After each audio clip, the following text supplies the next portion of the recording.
Oh look, it's multiple Skippies sleeping. Oh, this way. Look in the camera. All of you Skippies, say hi. Okay, back to sleep.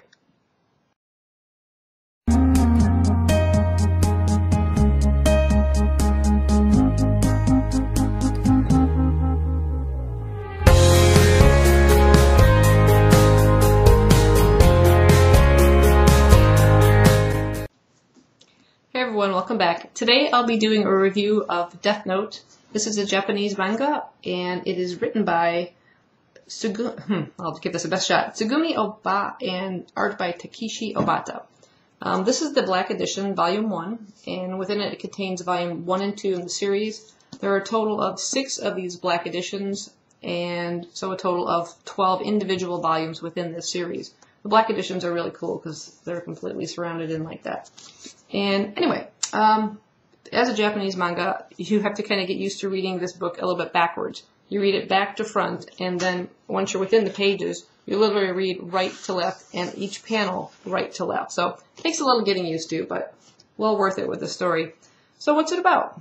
Death Note is about a brilliant but rather bored student by the name of Light Yagami. And one day he happens to stumble across a notebook on the school grounds.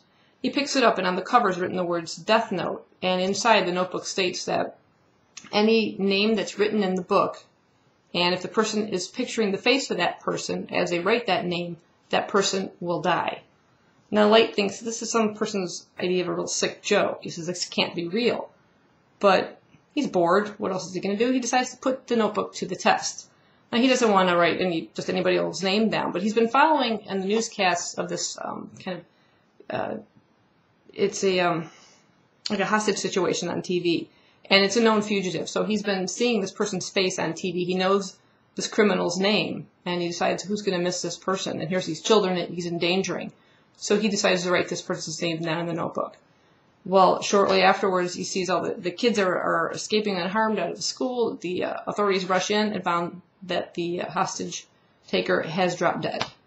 Now he's like, oh my God, this thing actually works. He's shocked, and right away he decides he could use this for a force of good, rid the world of evil.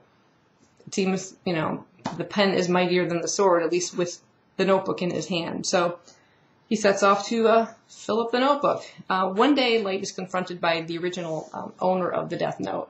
It's a Shinigami. And we actually get to see, at the very beginning, this is what a Shinigami looks like. Now, Shinigami are part of Japanese folklore. They are like mythological creatures. They're death gods.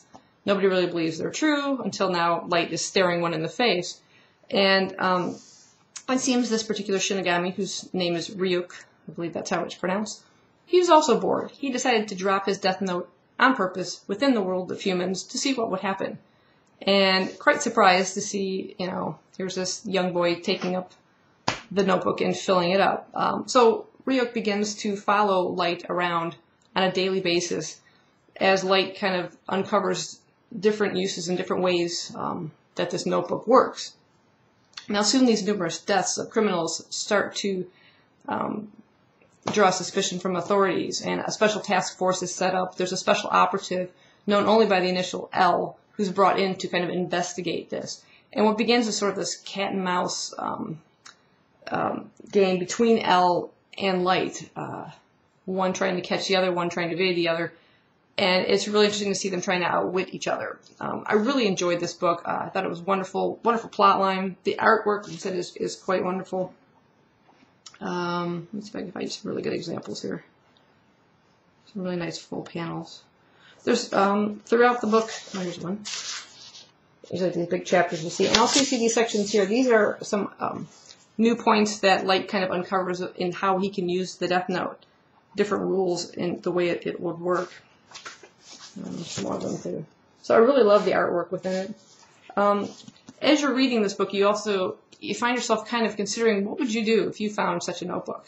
Would you write a name in there? Would you someone who's terrorizing people, a mass murderer who's on the loose, who's known, whose picture's known? Would you write that name there? Would you have the right to make that decision?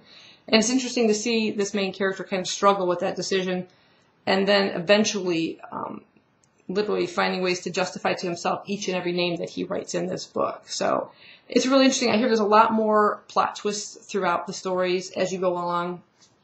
Sorry, I keep doing that, but I have something in my eye. But anyway, so for fans of manga, I definitely recommend this story. And even if you're looking for something to get into, it's relatively, if you just pick up these bind-ups, they're less expensive than the individual ones. There's only going to be 6, I think, completes the entire series. So it's not like you're delving into a gigantically long manga series. And they read really quickly. I mean, I could literally finish this in a day if I was able to just sit down and read and not have to go to work. But it's definitely a great one to start with. I really enjoyed it, and I'm looking forward to picking up volume 2 of the bind-up. So that's all I have for you today. Thanks for watching, and I hope you decide to pick it up. Let me know if you do and what you think about it. Thanks for watching.